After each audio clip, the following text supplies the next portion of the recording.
자손에게 말하여 일러라. 그리고는 5대 제사가 이러이러하다라고 이제 가르치는 장면이에요. 그런데 오늘 6장 8절부터는 그 대상이 다릅니다. 6장 8절 9절 다시 보십시오. 여호와께서 모세에게 말씀하여 이르시되, 누구에게 명령하여 이르라는 거죠? 아론과 그의 자손에게 명령하여 이르라. 그리고 번제의 규례는 이러하니라 라고 5대 제사가 다시 거론되는 거예요.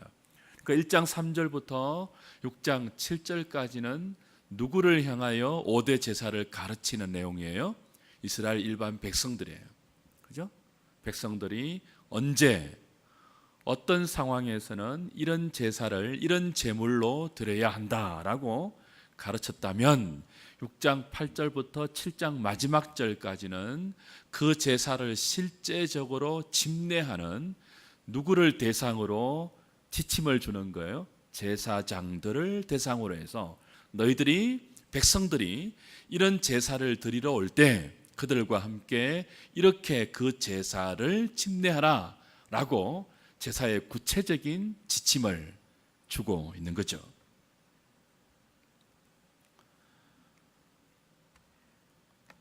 제사의 어떤 부분에서는 어떤 의식을 거행해야 되며 그 제사의 제물을 번제단에서 태울 때 제물 중에 일부분은 어떤 경우에 제사장이 먹을 수 있고 또 어떤 경우에는 다른 사람과 나눠 먹을 수 있고 또 어떤 제물의 부위는 제사 드리러 온 백성들에게 돌려주어야 하는지 그런 것들을 비교적 상세하게 가르치고 있습니다.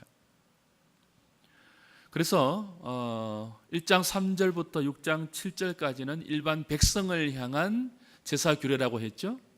그리고 오늘 본문인 6장 8절부터 7장 마지막 절까지는요, 제사장을 향한 제사 지침이에요. 그래서 이 둘이 엄격하게 구분되는 것처럼 보이지만 때로는 뭐예요? 둘이 함께 복합적으로 그렇죠? 섞여서 나오는 그런 부분도 있어요. 그러니까 항상 구분되는 것이 아니고 때로는 어떤 제사 가운데 백성과 제사장이 함께 이 부분은 백성들이 이런 방식과 이런 절차로 제사를 드리고 또 이 부분은 동일한 제사이지만 제사장이 어떤 세부적인 사항을 가지고 그 제사를 집례하는지 백성과 제사장이 5대 제사를 드릴 때 서로 때로는 뭐예요? 구분되기도 하고 때로는 상호 보충과 상호 보완의 역할을 하면서 하나님께 드리는 제사가 완성되는 거죠. 그래서 여러분들이 레위기에 나오는 5대 제사를 읽고 묵상할 때 이 두 부분을 함께 좀 생각하는 것이 중요해요. 어떻게 서로 때로는 구분되는가? 어떻게 서로는 때로가 상호 보충되고 보완되어서 우리의 예배를 완성하는 요소가 되는지를 주목할 필요가 있죠. 또 하나의 차이라면요, 첫 번째는 대상이 차이가 났고요, 또 하나의 차이는 그 제사의 순서가 다르게 기술되어 있습니다.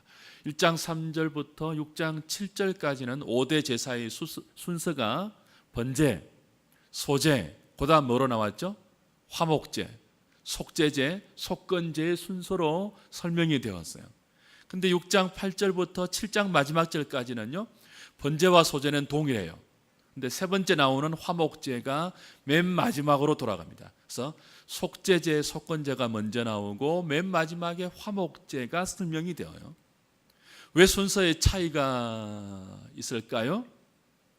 앞에 일반 백성이 제사를 드릴 때는요, 그 제사가 갖고 있는 기본적인 원리를 중심으로 해서 하나님이 설명하십니다.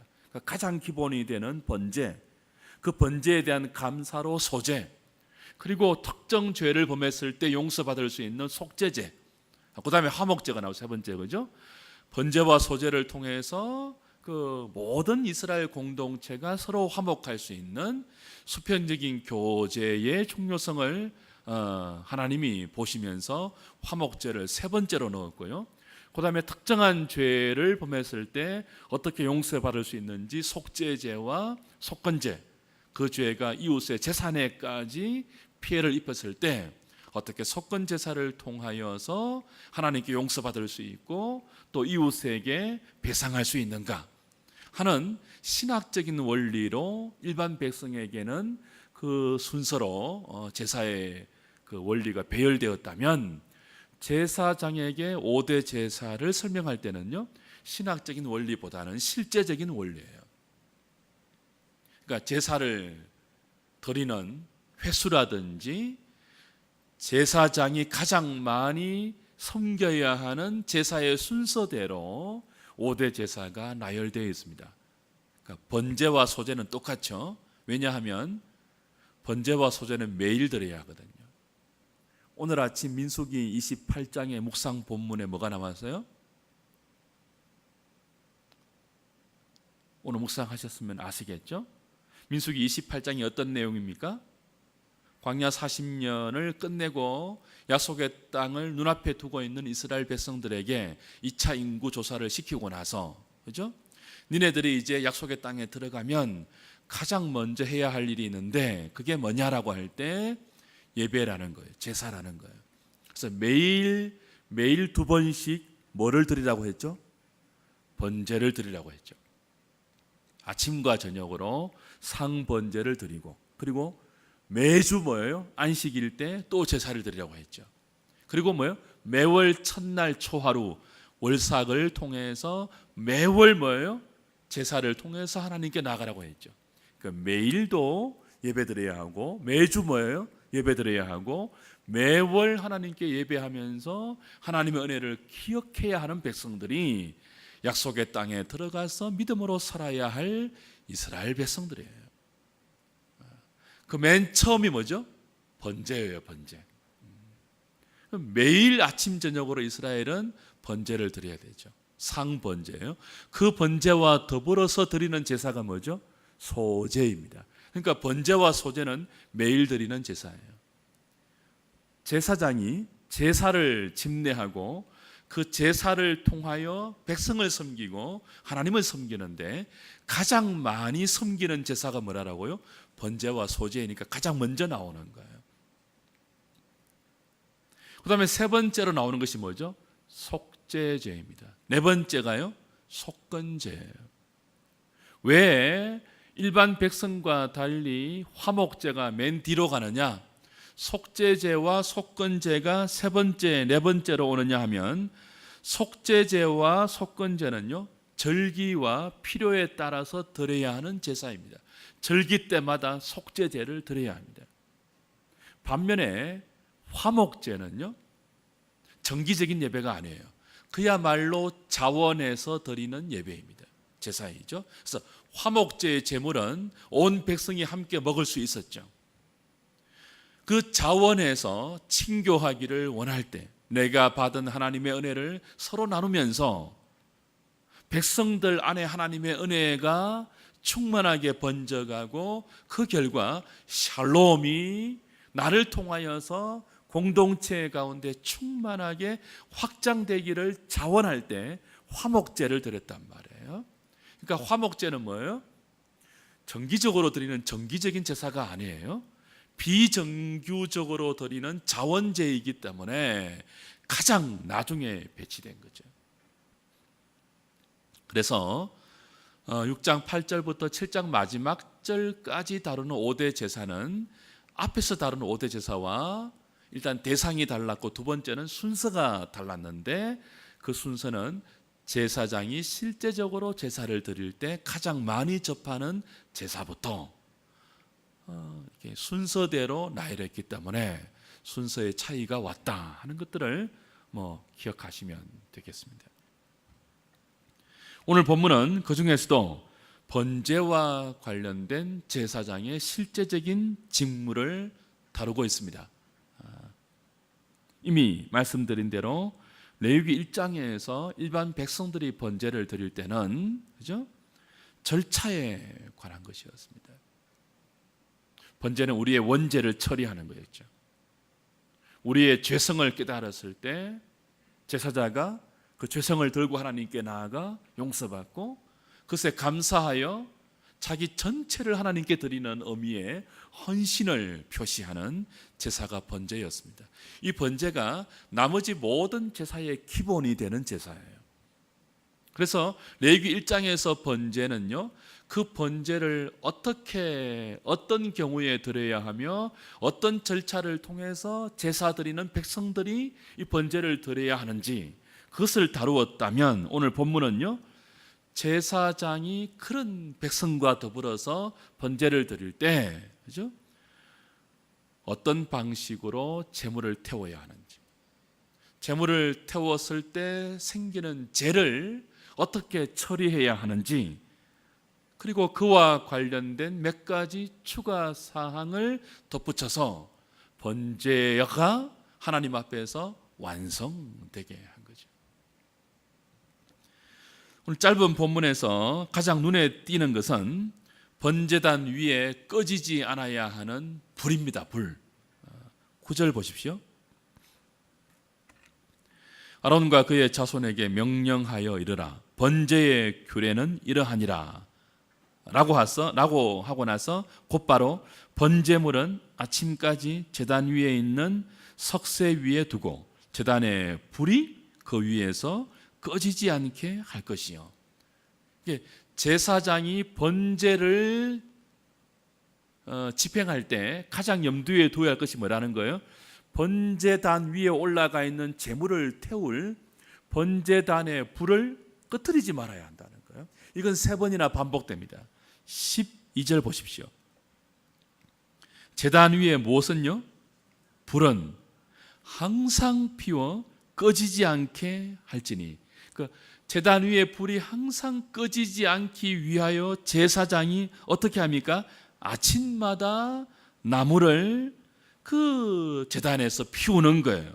그리고 번제물을 그 나무 위에 버려놓고 화목제의 기름을 그 위에서 불살라서, 그죠? 13절, 불이 끊임이 없이 제단 위에 피워져서 꺼지지 않게 하라.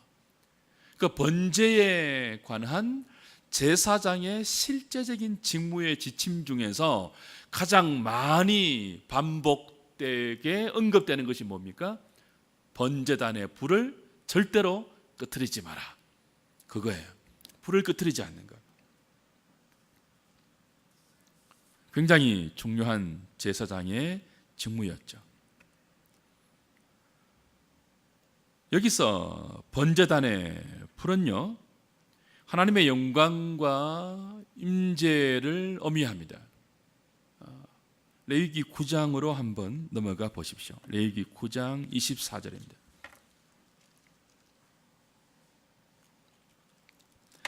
레위기 6장 8절부터 7장 마지막까지가 제사장이 5대 제사를 섬길 때 실제적인 지침이라면, 레위기 8장 9장은요 그 제사장을 위임하는 제사입니다. 그래서 8장 9장에서 제사장 위임식의 제사가 드려지고 9장 그 마지막 부분이에요. 그 모든 제사장 위임 제사가 끝나고 나서 22절부터 보십시오. 아론이 백성을 향하여 손을 들어 축복함으로 속죄제와 번제와 화목제를 마치고 내려오니라.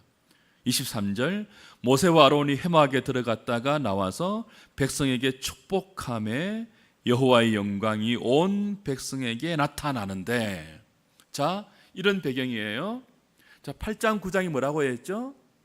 성막에서 이런 5대 제사를 이런 규정으로 섬겨야 할 제사장의 지침이 6장 8절부터 7장 마지막 절까지 주어졌잖아요. 그리고 이제 그렇게 제사를 섬겨야 한 제사장들이 8장 9장에서 위임을 받는다고요. 제사장의 위임 제사가 드려진다고요. 그 모든 제사장 위임식이 끝나고 나서 대제사장인 아론이 백성들을 축복해요. 그리고 아론의 축복이 끝나고 나서 모세도 백성들을 축복해요. 그죠? 그리고 나니까 불이 24절 9장 24절 불이 여호와 앞에서 나와서 못해요? 제단, 이게 제단은 번제단을 말해요. 제단 위에 번제물과 기름을 사른지라. 온 백성이 이를 보고 번제단 위에서 떨어지는 하나님의 불을 보고 소리 지르며 엎드렸더라. 그렇죠? 그러니까 제사장 위임식의 제사가 다 끝나고 나서 그 모든 제사를 받으셨다는 확정으로 하나님께서 번제단 위에 무엇을 내리세요? 불을 내리신다고요. 불을. 그러니까 대제사장 아론과 지도자인 모세가 백성들을 축복하잖아요. 그 축복이 참되고 앞으로 하나님이 위임하신 이 제사장들을 통한 제사의 은혜가 그들 가운데 정말 흐른다는 것을, 이어진다는 것을 하나님이 확정하는 임재의 표정으로 뭘 주었다고요? 번제단 위에 불을 주셔서 제물을 다 태웠다고요. 그리고 그 하나님의 불을 보고 백성들이 두려워서 엎드려지죠. 왜냐하면 그 불이 뭐예요? 하나님의 영광을 드러내는 불이거든요. 하나님의 임재를 그들 가운데 확정하는 불이거든요. 그러니까 번제단의 불은 무엇을 의미해요?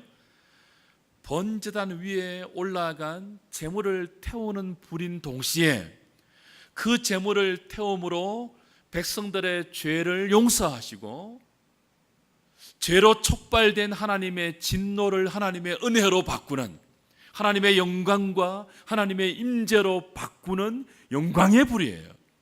그죠? 그래서 그 불을 보고 백성들이 두려워 떨면서 엎드려지고 하나님의 영광을 찬송하고 그 앞에 경외감으로 엎드리는 거죠. 불이 굉장히 중요한 의미가 있죠. 왜 제사장의 가장 중요한 직무가 번제단의 불을 끄트리지 않는 것입니까? 이 불이 꺼지면요, 더 이상 번제단 위에 올라간 제물을 태울 수가 없어요. 여러분, 레위기 1장에서 우리 번제할 때 확인한 내용이 있죠. 번제는 우리의 죄성을 처리하는 가장 기본적인 제사인데 우리의 원죄와 우리의 모든 죄를 끌어안고 번제단 위에, 그죠? 각이 떠져서 그죠? 껍질이 다 벗겨져서 올라간 제물은 사실은 누구를 예표하는 거예요? 예수 그리스도이죠. 그 예수 그리스도를 의미하는, 상징하는 번제단 위에 올라가는 모든 제물을 태우는 불이에요. 불로 태워서 제물을 받으시는 거죠. 불로 태워서 백성들의 죄를 도말하시는 거죠. 그리고 그 불이 뭐예요? 진노의 불이 아니고 이제는 뭐죠? 하나님의 영광과 임재의 불로 바뀌는 거죠. 그러니까 얼마나 중요한 불입니까? 번제단의 불이 꺼지면 더 이상 제물을 태울 수 없고, 제물을 태울 수 없으면 죄가 처리될 수 없고, 죄가 처리되지 않으면 하나님의 영광이 그들 가운데 나타나지 않는 거죠. 나타날 수 없는 거죠. 하나님의 임재가 유지될 수 없는 거죠. 그래서 하나님은 제사장에게 너희들에게 가장 중요한 직무는 기본 제사인 번제단의 불을 꺼뜨리지 않는 것이다. 아침마다 나무를 피워서 불을 피어오르게 하고 그 위에 화목제의 기름을 부어서 불이 꺼지지 않게 하라. 그 불이 항상 있게 하라. 아침부터 저녁까지 있게 하라. 명령하는 것입니다. 레위기 10장에 가면요, 이제 레위기 9장 마지막 절에서 번제단 위에 하나님의 불이 떨어졌잖아요. 그죠? 그리고 곧바로 레위기 10장에 가면 어떤 사건이 나옵니까? 레위기 10장 1절 보세요. 아론의 아들 나답과 아비후가 각기 향로를 가져다가 여호와께서 명령하지 아니하신 다른 뭘요? 다른 불을 담아 여호와 앞에 분향했습니다. 그렇죠? 그러다가 죽어요. 적사해요. 불이 여호와 앞에서 다른 불로 분향한 나답과 아비후를 삼키죠. 그들이 여호와 앞에서 죽어요. 그래서 절대로 너희들이 나를 예배할 때 내가 지시한 다른 불로 나오면 안 된다는 것을 엄중하게 경고했죠. 나답과 아비후는 번제단의 불로 하나님께 분향한 것이 아니에요. 자, 번제단은 성막 바깥 뜰에 있었잖아요. 분향단은 어디 있었죠? 성소의 휘장 앞에 있었잖아요. 분향단의 제사장이 그죠? 향을 사르면서 하나님께 향을 올려드려야 하는데 그 향을 사를 불이 필요하잖아요. 그 향을 사를 불을 하나님은 번제단에서 가져오게 했습니다. 그래서 번제가 모든 제사의 기본이 되고 성막의 가장 중요한 불이 되는 거예요. 그런데 나답과 아비후가 어떻게 했습니까? 다른 불로 분향하다가 하나님의 진노로 불로 죽게 되죠. 다른 불은 안 된다. 그런 사인입니다. 니네들이 나에게 나올 때 절대로 다른 불로 가지고 나와서는 안 된다. 나에게 기도할 때, 나를 예배할 때 내가 지시한 불, 번제단의 불이에요. 번제단의 제물을 태우시고 그 제물을 기뻐 받으시는 동시에 그 제물을 통하여 죄를 향한 나의 진노가 너희들을 향한 나의 복과 은혜와 영광과 임재로 바뀌었다는 사인인 이 번제단의 불, 하나님의 불, 그게 아니고 다른 불로 나에게 나올 수 없다는 거죠. 그래서 제사장은 그 하나님의 불을 지켜야 했습니다. 꺼트리지 않고. 얼마나 중요한 직무입니까? 여러분, 번제단의 불은 십자가를 받으시는 하나님의 지혜를 의미합니다. 번제단에 올라간 제물이 그리스도 예수를 바라보았다면 그 제물을 태운 불은 십자가의 그리스도를 받으시는 하나님의 지혜, 하나님의 능력, 하나님의 구원의 방도를 의미하죠. 그러니까 우리의 죄를 처리하는 하나님의 유일한 방법은 십자가를 받으시는 아버지의 지혜입니다. 그것만이 번제단의 제물을 태우는 하나님의 불이에요. 다른 불은 없어요. 그죠? 다른 불로 하나님께 나아가면 하나님이 받으시는 것이 아니라 죽어요. 그러니까 우리가 신약 시대에 더 이상 이제 제물을 잡지 않잖아요. 더 이상 불을 피우지 않잖아요. 우리 모두가 왕 같은 제사장으로 우리의 완벽한 제물 대신 그리스도를 믿는 믿음으로 하나님께 나가죠. 이제는 우리가 제사장이기 때문에 우리가 불을 끄트리지 않아야 돼요. 목사만이 아니고 모든 신약의 성도들은 하나님께 나갈 때 번제단의 불을 지키는 심정으로 나가야 합니다. 그 불이 뭐라고요? 십자가를 받으시는 하나님의 구원의 지혜입니다. 바울이 고린도 전서 1장에서 뭐라고 했습니까? 십자가는 멸망당하는 자에게는 미련한 것이고 어리석은 것이로되 구원을 얻은 우리에게는 하나님의 지혜요 하나님의 능력이라고 말했죠. 여러분, 어리석은 사람들은 십자가가 멋지지 않습니다. 십자가가 매력적이지 않습니다. 십자가의 복음을 들으면 넌저리를 칩니다. 다 안다고 생각을 합니다. 하나님께 나갈 때 십자가가 아닌 더 매력적인 것으로, 더 인간적으로 기쁘고 즐거운 것으로 나아가려고 합니다. 그건 다른 불이에요.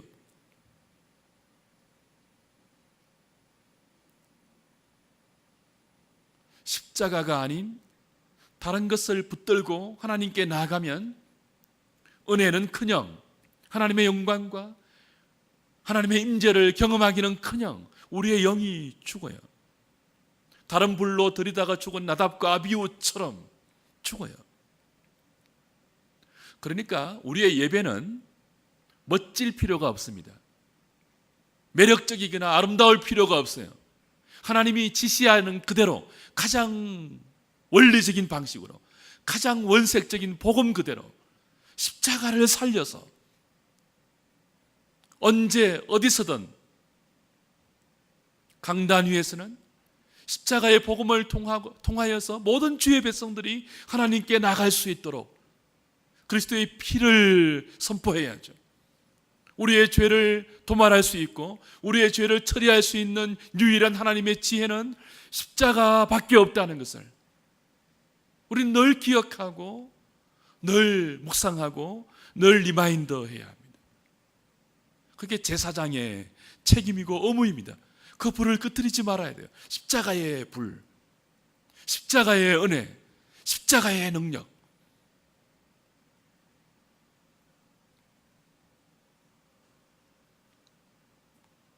여러분, 십자가의 복음을 이야기하면 다 아는 것이라고 또 십자가 이야기하나 그러지 마세요. 십자가는 매일 들어도 새로운 것입니다. 왜냐하면 우리가 매일 죄를 짓잖아요. 우리가 아까 기도하고 찬송했죠. 우리 매일 의심 많은 도마처럼 하나님의 현존을 의심하고요, 하나님의 능력을 의심하고요, 눈에 보이는 돈의 힘을 더 의지할 때가 얼마나 많아요. 우리 늘 베드로처럼 다른 사람이 다 주를 버린다 할지라도 나는 절대로 주님을 떠나지 않겠습니다 하고 호언장담하다가도 결정적인 순간에 주님을 부인하고 배신하고 자기 욕망을 향하여, 자기 이권을 향하여 자기 살 길을 찾아서 도망가는 비겁한 인생들이거든요. 이런 우리를 새롭게 하는 유일한 하나님의 구원은 십자가밖에 없습니다. 십자가는 그런 베드로를 위한 하나님의 지혜이거든요. 그래서 우리에게는 늘 십자가가 필요해요. 누가 십자가에서 베풀어진 하나님의 은혜를 다 안다고 누가 십자가를 멀리할 수 있겠습니까? 십자가를 통해서 우리에게 부어진 하나님의 사랑의 깊이와 길이와 넓이와 높이는 청량할 수 없는 것입니다.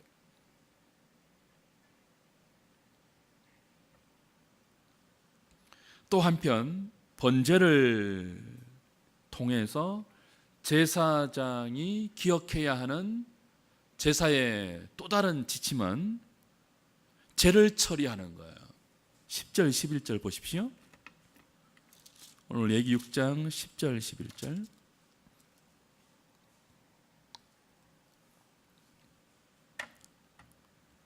제사장은 세마포 긴 옷을 입고 세마포 속바지로 하체를 가리고 제단 위에서 불태운 번제의 죄를 가져다가 제단 곁에 두고 그 옷을 벗고 다른 옷을 입고 그 죄를 진영 바깥 정결한 곳으로 가져갈 것이요. 그러니까 번제를 드릴 때 제사장에게 지시되는 지침은 두 가지예요. 하나는 불을 끄트리지 말아야고, 하나는 뭐예요? 그 번제에서 죄가 생기지 않습니까? 제물을 태우기 때문에 제물에서도 죄가 나오고요, 그 제물을 태우는 나무에서도 죄가 나온단 말이에요. 그러니까 제사장의 직무 가운데 하나는 번제를 섬기면서 생기는 죄를 처리하는 거예요. 그 죄가 쌓여 있으면 다른 번제를 못 드리니까요. 죄를 처리해야 되는데 그 죄를 모을 때는요, 제사장의 의복을 그대로 입고 합니다. 그죠? 세마포 긴 옷을, 흰 세마포 옷을 입고 그 세마포 밑 안에다가 속바지를 입어서 하체를 가려야 돼요. 왜냐하면 번제단은 이렇게 올라가도록 되어 있죠. 그죠? 올라가도록 되어 있어 계단처럼 올라가도록 되어 있는데 올라갈 때 하체가 노출되면 하나님 앞에 불경스러운 것이거든요. 그래서 하체를 고의로 가리도록 되어 있습니다. 속바지로. 근데 그것을 이야기하는 거예요.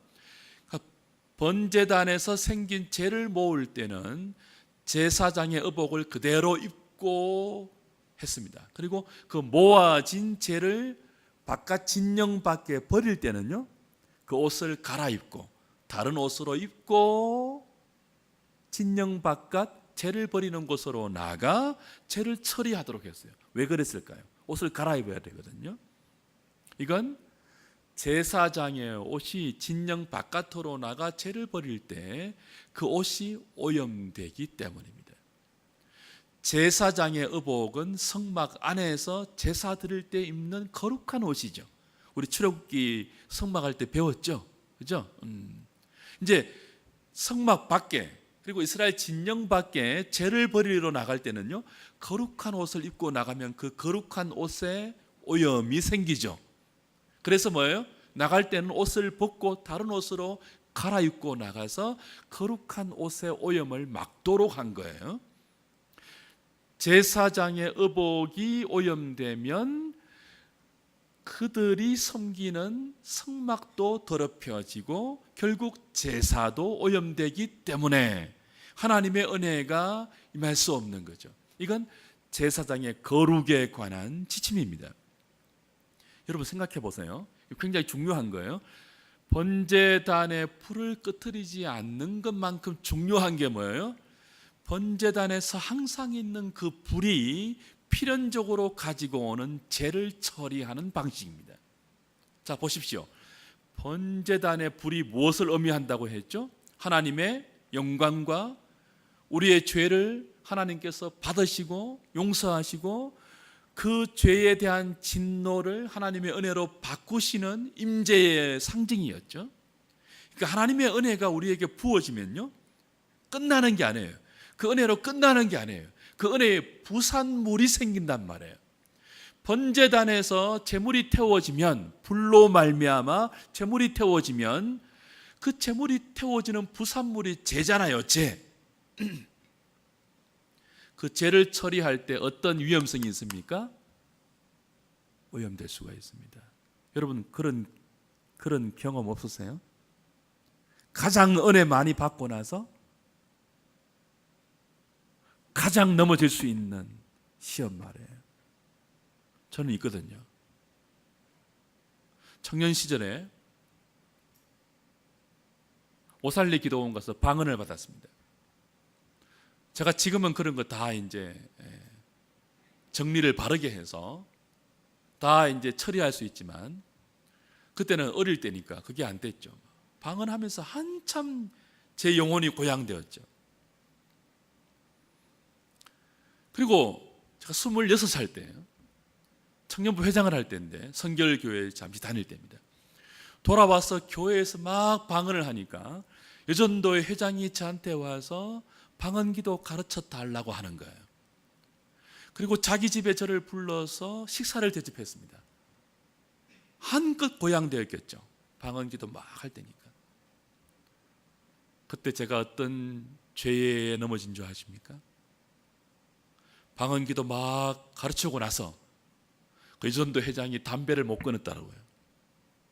함께 맞담배를 했습니다. 그때 저도 아직 담배를 못 끊었을 때거든요.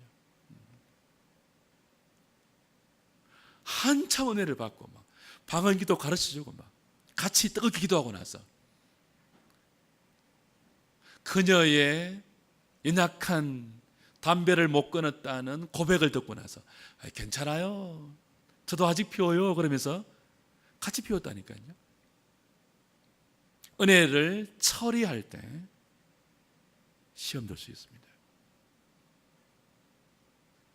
이게 우리의 연약함입니다. 번제단 위에서 활활 타오르는 불이 우리의 모든 죄를 도말하고 제물을 다 태웠습니다. 하나님이 그걸 흠양하십니다. 그 부산물로 죄가 생성되죠. 은혜 받으면 우리의 감정이 고양됩니다. 은혜 받으면요, 우리가 한껏 올라간다고요. 모든 것을 다 이길 수 있을 것 같습니다.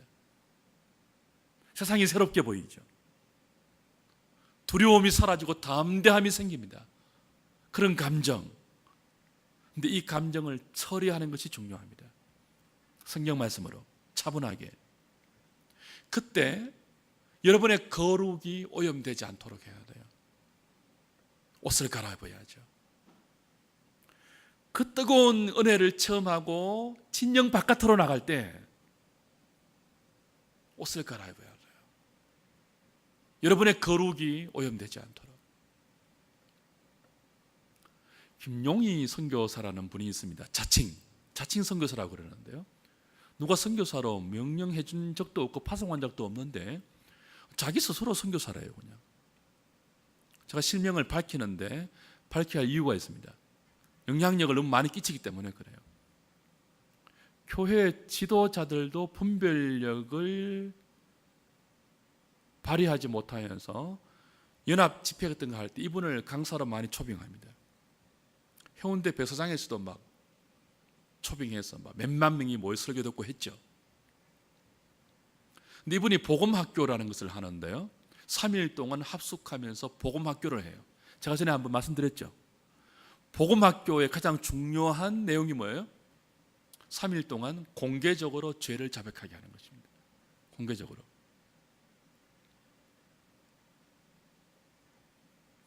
이 사람의 주장이 뭔가 하면 하나님의 은혜를 받으면 죄를 공동체 앞에서 공개적으로 자백해야 한다는 거예요. 그렇게 하지 않는 복음은 다 가짜 복음이래요. 그래서 자신들의 모임에서 하나님의 은혜를 경험하고 죄를 공개적으로 고백하는 그것만이 진짜 복음이라는 거예요. 그래서 자신들의 모임의 이름을 뭐라고 부른다고요? 복음학교라고 불러요.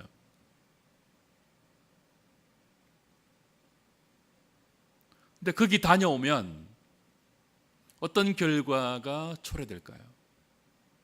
죄를 고백하지 않는 모든 교회의 모임은 가짜처럼 보이죠.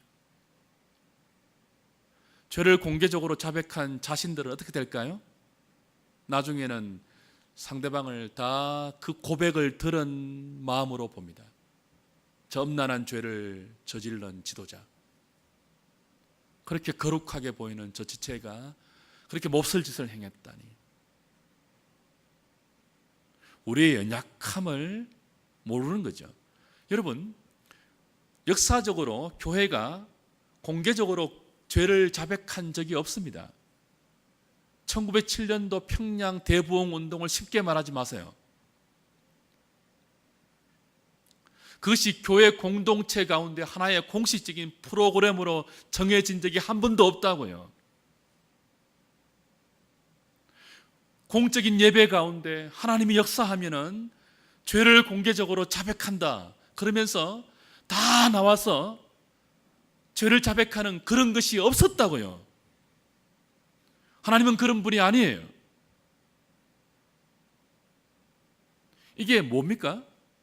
성령의 불이 번제단에서 우리의 죄를 다 태우고 그 죄가 촉발시킨 하나님의 진노를 하나님의 영광의 임재로 바꾸어 버린 그 은혜를 체험한 사람들이 그 은혜의 감정을 처리할 때 더럽게 처리하는 방식이 이런 거예요.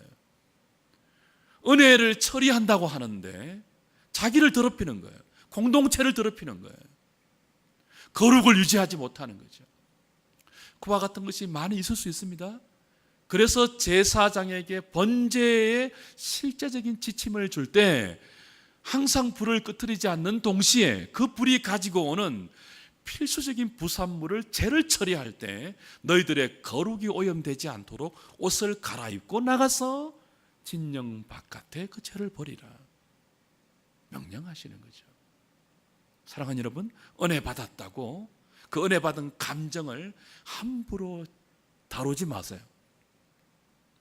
더 조심해야 됩니다. 겸손해야 되죠.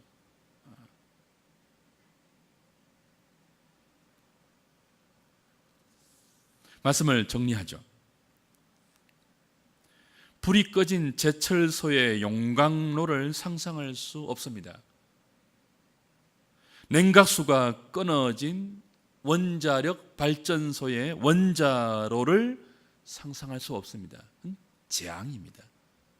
우리 고리에 이제 원자력 발전소 있잖아요. 만약 거기에 원자로가 있는데, 원자로가 원자력 발전소의 핵심이잖아요. 근데 원자로는 항상 이렇게 불타고 있잖아요. 거기서부터 이제 에너지가 생성되기 때문에. 근데 그 원자로를 냉각시켜주는 것이 있어야 되거든요. 그 냉각수란 말이에요. 원자로를 냉각시켜주는 냉각수가 없는 원자로는 재앙 그 자체입니다. 원자력 발전소가 폭발한다고 생각해 보십시오. 체르노빌. 아직까지 못 가거든요. 재앙이죠. 그런데 원자로의 냉각수가 끊어진 것보다 더 큰 재앙이 있습니다. 뭐죠? 이스라엘 백성들에게 성막 안에 번제단에 불이 꺼지는 것입니다. 용광로에 불이 없는 것보다 더 큰 재앙입니다. 뭐라고요? 번제단에 불이 꺼지는 거예요. 그러면 왜 이게 재앙이죠? 어떤 죄도 용서받을 수 없거든요. 어떤 죄도 소각되지 못하거든요. 죄가 하나님의 불로 소멸되지 않으면, 처리되지 않으면 하나님이 그들 가운데 계실 수가 없습니다. 하나님의 임재가 사라지는 거죠. 재앙입니다. 하나님 백성의 삶 가운데 가장 큰 재앙이 뭐죠? 번제단의 불이 꺼지는 것입니다. 번제단의 불이 뭐라고 했습니까? 십자가를 받으시는 하나님의 구원의 방식입니다. 여러분 마음속에, 여러분의 믿음 속에 예수 그리스도의 십자가를 믿는, 그분의 부활을 믿는 그 십자가와 부활을 통하여서 하나님께 나아가는 그 순수한 믿음, 그것이 사라지면, 그 십자가에 대한 감격과 믿음과 확신이 사라지면 재앙입니다. 신자의 재앙입니다.